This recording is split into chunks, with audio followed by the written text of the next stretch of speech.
Hey guys, what's up? Matty SRT here. I'm going to do a quick video for you guys right now. What we're going to do is we're going to replace the thermostat in the cooling system here on the Durango SRT. Currently the stock one that's in there is at 203. And what I'm going to go ahead and do is, since I do have the new PCM in and all that good tuning stuff, I'm going to go ahead and put a 180 thermostat in. I did buy it from Milodon. I think that's how you say it. I'll post a picture of it here right now.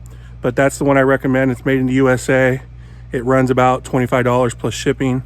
You get it off Amazon and everything for like 40 something dollars. So I recommend doing that. But let me go ahead and show you the stuff you're gonna need to do this. It's real easy, real simple. So let me show you it right now. All right, so here we go in the engine bay. What you're gonna need to do is, in your engine bay right here, you got this big thick tube right here that goes in here. That's where your thermostat is at. All you need is to take out these two screws right here. It's a 13 millimeter bolt. What I recommend you getting is one of the long extensions on here, so you can get that back bolt a little easier on there with a socket wrench. Grab a couple rags, okay? Also too, you're gonna need some coolant. I don't necessarily need to use the coolant that's still in there because it's been in there for over 2.5 years, so I'm just gonna put new coolant in. I went ahead and got the MOPAR 50/50 pre-diluted version on there. You can get that off Amazon for pretty cheap on there, so I would recommend getting that. It comes in the gallon size, so that's just all you need on there. Also too, I do have some Ziploc bags that I'm going to put under here to prevent the antifreeze from dropping over the motor and all that. It's not going to hurt if it goes down in there, but it does help just to kind of keep things a little cleaner on there. So I got some duct tape. Go ahead and use those bags, put it on there. As you can see, I've already taken off the radiator cap for that, which you will need to do, so make sure you do that first, okay? The engine's been sitting here for about almost 4 hours.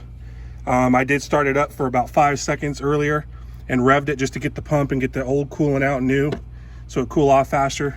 But it's warm to the touch, but it's cooled down a lot and I'm able to push down. So we're gonna go ahead and get this switched out and go from there. All right guys, so I went ahead and I got the 2 screws off and got this opened. And you can see there's the thermostat. I did get just a little bit of my baggie over there. A little bit did leak out, and it, you know, you can't be perfect. I tried duct taping it and still some kind of fell down just a little, but it's very minute. It's not that much. It's not gonna hurt anything down there that isn't already waterproof. So I just wanted to show you the thermostat here. I'm gonna go ahead and pop that out.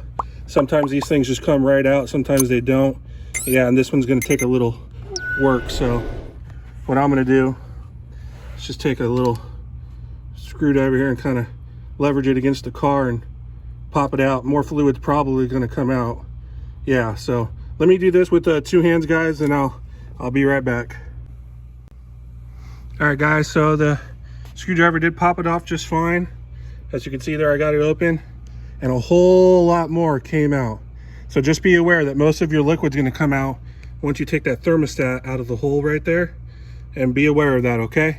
A little bit did leak down there. Like I said, not much you can really do about that, but this is a gallon-sized Ziploc bag after 4 hours, and it's barely warm. So you are safe to do this after 4 hours of your engine being off. You can still see the steam on there a little bit, but that's about as much it comes out. A little bit more, because like I said, some of it I missed. All right, but I'm gonna go ahead and put the new one in here, which I got sitting right here. And you just gotta make sure that that little notch is up top, because that's going to be kind of like your bleeder hole. Yeah, I got a little bit leaking out, but I can clean that up. So I'm going to go ahead and move on. All right, guys, just a little word of advice. When you take that off, you probably saw in just the last little clip, there is like a little rubber grommet O-ring thing that goes around here to help seal. With this Milodon type of thermostat, it does require you to take that out and fit it around the edge right here, because it wasn't starting to go flat against the outtake tube here. So I was able to take it off, and it fits perfectly on it. And you got that little breather hole right here, that little notch. You want to make sure that that is facing up. So once you get that grommet thing out, just make sure it's pointing straight up. And with the way it fits in there, you just gently massage it in there, and it'll start popping in. Just, there you go. See, I gotta have both hands to do this. So I'm gonna go ahead and put the camera down. I just want to show you guys here though. See, it starts popping in there once you start putting in. That way you got a good seal. So just a little FY on that, okay? All right, guys, pretty simple. Got it on, screwed it back in, got it nice and tight. Don't have to go super tight, just enough to where it's really snug. And then that's it. So what I'm gonna do, gonna refill about half a gallon or more in here. Then we're gonna turn the engine on, run it for a little bit, just to get out any air bubbles and whatnot. And then I'll check the reservoir tank here and see if I need to add anything, and then go from there. But that's it, guys, and that's how you install 180 thermostat.